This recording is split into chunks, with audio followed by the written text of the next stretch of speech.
Assalamualaikum warahmatullahi wabarakatuh. Selamat siang, selamat berjumpa kembali dengan pembelajaran daring materi ilmu pengetahuan sosial. Saya ucapkan selamat menikmati hari-harinya karena pada masa ini kita masih diberikan kesehatan dan kekuatan oleh Allah Subhanahu wa taala. Oke anak-anakku sekalian, kelas 9 siswa-siswi MTS Miftahuda Maguan Kaliurang Rembang. Pada pertemuan yang kemarin sudah kita bahas tentang beberapa materi berkaitan dengan masa awal kemerdekaan sampai dengan masa demokrasi parlementer, dan terakhir kemarin sebagian kita ulas pada tatap muka di sekolah tentang demokrasi terpimpin. Mendekati materi yang terakhir, kita berada pada materi Indonesia pada masa Orde Baru. Ya, Indonesia pada masa Orde Baru dimulai pada tahun 1966 sampai dengan tahun 1998. Kita lihat materinya ya. Nah, kemudian yang terakhir nanti saya akan menjelaskan bagaimana peralihannya. Ini dimulai pada masa transisi. Masa transisi artinya adalah masa peralihan dimulai dari perubahan demokrasi terpimpin menuju ke masa Orde Baru. Pada masa-masa transisi ini ditandai oleh beberapa peristiwa. Di antaranya adalah adanya aksi Tritura, kemudian surat perintah 11 Maret dan dualisme kepemimpinan nasional. Nah, masing-masing di sini nanti akan kita bahas apa itu aksi Tritura, Super Semar atau surat perintah 11 Maret dan juga dualisme kepemimpinan nasional. Masa demokrasi terpimpin menjadi demokrasi bersatu ya. Nah, yang pertama kita bahas. Kita lihat ya. Nah, jadi anak-anakku sekalian, di dalam masa transisi pada masa aksi Tritura yang harus kalian kuasai ya. Nah, Tritura itu aksi Tritura kita lihat latar belakangnya adalah satu, karena adanya peristiwa G30 SPKI, kemudian adanya krisis ekonomi dan juga krisis politik ya. Ini yang melatar belakangi adanya peristiwa Tritura. Nah, pelakunya siapa atau aktornya? Yaitu ada kami, KAPI, KASI. Nah, semuanya tergabung dalam Front Pancasila atau disebut dengan Angkatan 66. Nah, isi dari Tritura itu adalah sebagai berikut ya. Yang pertama adalah bubarkan PKI. Bubarkan PKI.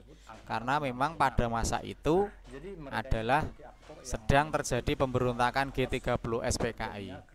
Maka di situ adanya tuntutan untuk membubarkan partai politik yang memang telah melakukan kudeta atau perebutan kekuasaan kepada pemerintah ya. Nah, yang kedua adalah adanya pembersihan kabinet dari unsur-unsur PKI. Nah, ini tidak hanya PKI ini saja yang dibubarkan, tetapi seluruh kabinet yang mengandung unsur-unsur PKI dibubarkan. Di samping itu juga perlu adanya penurunan harga kebutuhan pokok. Jadi ini materi yang kadang-kadang sering keluar pada tes semester ataupun ujian nasional juga sering keluar, yaitu isi Tritura ya. Bubarkan PKI, bersihkan kabinet dari unsur-unsur PKI, dan turunkan harga. Nah, kronologi peristiwanya adalah sebagai berikut ya. Pada aksi Tritura, demokrasi pertama gerakan mahasiswa terjadi pada tanggal 8 Januari 1966 di Gedung Sekretariat Negara. Nah, kemudian pada tanggal 12 Januari, kelompok pemuda dan mahasiswa yang tergabung dalam Front Pancasila melakukan demonstrasi di depan gedung DPR. Kemudian pada tanggal 24 Februari 66, seorang mahasiswa Fakultas Kedokteran bernama Arif Rahman Hakim tertembak. Maka disebut dengan pahlawan Tritura ya. Kemudian yang kedua, pada masa transisi ada surat perintah 11 Maret atau sering disebut dengan istilah Super Semar. Nah, Anda mungkin pernah dengar. Jadi Super Semar itu artinya adalah surat perintah 11 Maret.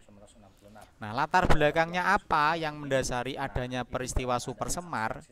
Yaitu adanya aksi demonstrasi yang menentang pemerintah, demokrasi terpimpin meningkat. Jadi beberapa orang memang sudah tidak cocok lagi dengan demokrasi terpimpin. Kemudian Presiden Soekarno terancam dan Presiden perlu memulihkan kewibawaan pemerintah.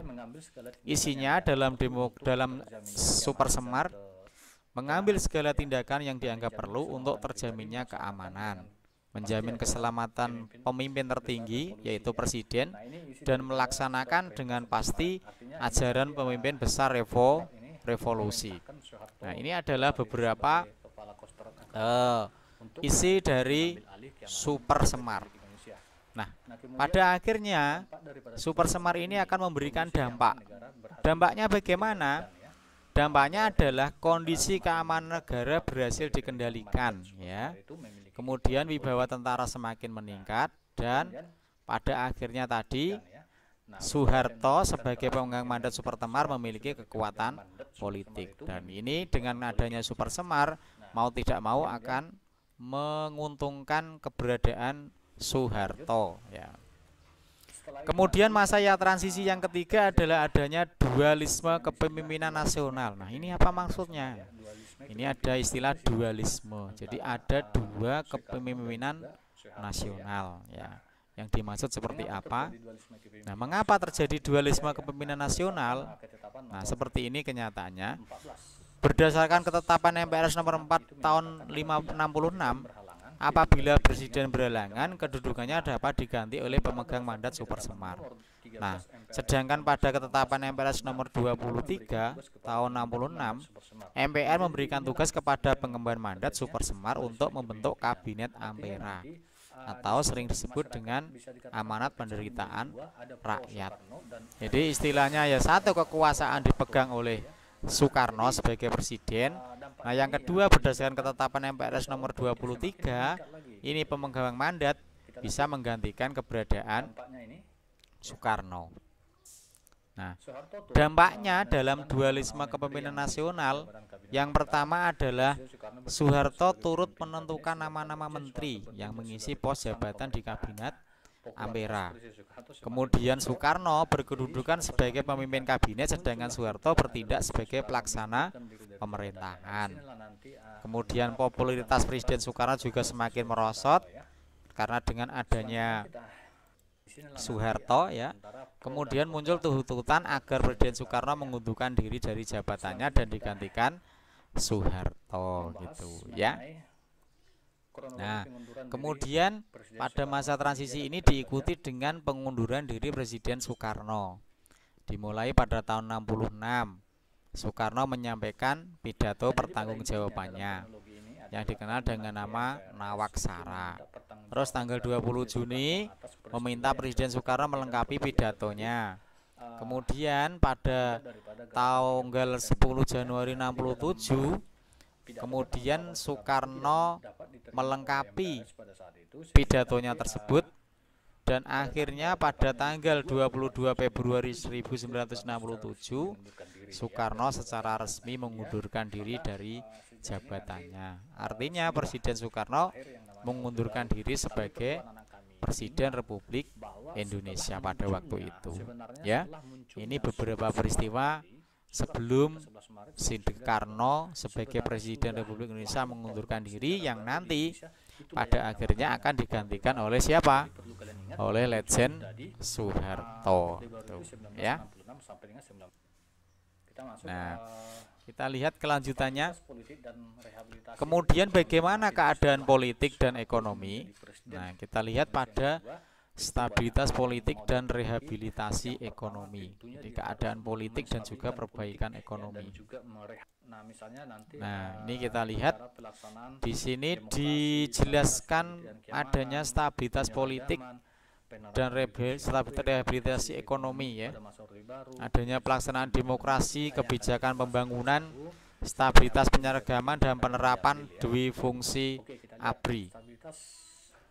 Nah, stabilitas politik dan keamanan pada masa Orde Baru. Langkah yang ditempuh adalah dengan cara kembali menjadi keanggota PBB. Karena memang sebenarnya Indonesia pernah keluar dari anggota PBB, yaitu pada saat adanya konfrontasi dengan Malaysia ya. Pada waktu itu Malaysia diterima menjadi anggota PBB untuk apa? Menjadi anggota Dewan Keamanan Tidak Tetap PBB. Ini yang menjadikan Indonesia keluar dari anggota PBB dan kembali lagi menjadi anggota PBB pada tanggal 28 September 1966. Nah, tetapi pada akhirnya Indonesia kemudian mengakhiri konfrontasi dengan Malaysia pada tanggal 11 Agustus 1966, yaitu dengan mengirim Menteri Dalam Negeri Adam Malik bertemu dengan Menteri Luar Negeri Indonesia, Menteri Luar Negeri Malaysia, yaitu Tun Abdul Razak kalau tidak salah ya. Nah, mereka dipertemukan untuk kembali berdamai, sehingga bahkan kedua negara itu menandatangani deklarasi ASEAN ya, deklarasi ASEAN, sehingga terbentuk organisasi ASEAN. Kemudian menggabungkan beberapa partai politik, jadi dari banyak partai dijadikan satu atau difusikan menjadi 3 partai ya, adanya P3, Golkar dan PDI. Kemudian Indonesia juga menerapkan politik bebas aktif ya, mengirimkan beberapa pasukan Garuda ke negara-negara lain. Nah, kemudian yang diambil berikutnya adalah adanya pelarangan ideologi komunis karena dianggap radikal ya. Kemudian menetapkan Pancasila sebagai ideologi negara dan menggagas mengenai pedoman penghayatan dan pengamalan Pancasila melalui Eka Prasetya Pancakarsa dan melakukan penataran P4. Kemudian mengharuskan semua partai politik untuk melakukan penataran P4 ya, untuk menganut ideologi Pancasila. Kemudian dilakukan juga dengan cara melaksanakan pemilu. Wah, ini dilaksanakan tiap 5 tahun sekali ya. Tahun 71, 77, 82, 87, 92, 97. Ini pada masa Orde Baru. Kemudian membentuk Departemen Pers sebagai pusat pers, membangun jaringan satelit Palapa ya. Terus kemudian juga dilakukan mengendalikan mahasiswa dengan membentuk normalisasi kehidupan kampus dan Badan Koordinasi Kemahasiswaan pada tahun 1978. Kemudian langkah yang ketiga yang diambil adalah dengan penerapan dwifungsi ABRI. Nah, ini konsep ini diperkenalkan oleh Jenderal Ahmad Abdul Haris Nasution, bahwa ABRI di samping sebagai kekuatan politik juga sebagai kekuatan pertahanan dan keamanan. Jadi anggota ABRI bisa menduduki kursi parlemen maupun pejabat pemerintahan. Jadi fungsi ABRI menjadi 2 ya. Selain sebagai kekuatan politik, dia juga sebagai kekuatan pertahanan dan keamanan. Di mana anggota ABRI itu boleh menduduki kursi parlemen maupun kursi pemerintahan. Kemudian rehabilitasi dalam bidang ekonomi. Nah, kalau tadi tentang politik ya, yang dilakukan apa pada rehabilitasi di bidang ekonomi adalah dengan menanggulangi masalah utang. Karena memang pada saat itu Indonesia mempunyai banyak hutang. Kemudian menjalin kerjasama dengan IMF dan juga mengeluarkan undang-undang penanaman modal dengan menetapkan Undang-Undang RI nomor 1 tahun 1967 ya, melalui PMA maupun PMDN. Nah, kebijakan yang ditempuh dalam pemerintahan Orde Baru adalah sebagai berikut ya. Saya lanjutkan kembali ya. untuk materi pembelajarannya. Oke ya.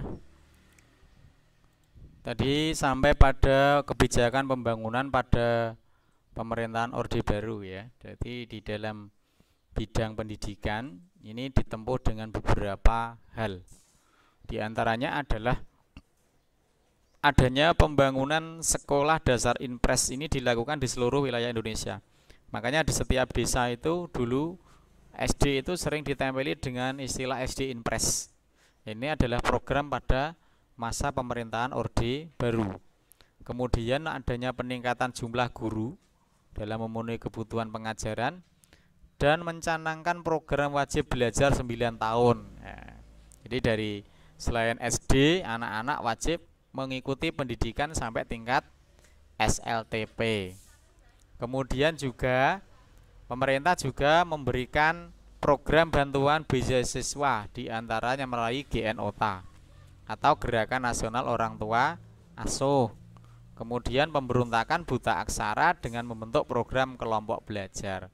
Istilahnya dulu sering disebut dengan istilah B3B gitu ya. Mungkin kalau orang-orang zaman dulu itu seringkali di rumahnya itu gentengnya ditulisi B3B. Artinya bebas 3 buta. Buta pengetahuan dasar, buta bahasa Indonesia, dan buta pengetahuan umum. Artinya keluarga yang sudah terbebas dari itu di rumahnya ditulisi logo B3B gitu ya. Oke, lanjut. Sekarang kita ke kebijakan di bidang kesehatan ya. Di bidang kesehatan yang dilakukan pemerintah adalah dengan apa? Mendirikan banyak puskesmas pada waktu itu. Mendirikan pusat layanan kesehatan ya. Kemudian mendirikan posyandu yang memang ada sampai sekarang. Kemudian mendirikan atau mencanangkan program KB. Tujuannya apa? Di sini adalah untuk menanggulangi peningkatan jumlah penduduk karena dari tahun ke tahun penduduk Indonesia selalu mengalami peningkatan yang sangat signifikan dan itu memang harus dikendalikan. Salah satunya adalah dengan melalui program keluarga berencana ya. Kemudian untuk selanjutnya kebijakan pembangunan pemerintah Orde Baru dalam bidang ekonomi ya. Nah, ini meningkatkan peran BUMN dan juga perluasan lapangan kerja ya. Ini diantaranya adalah itu.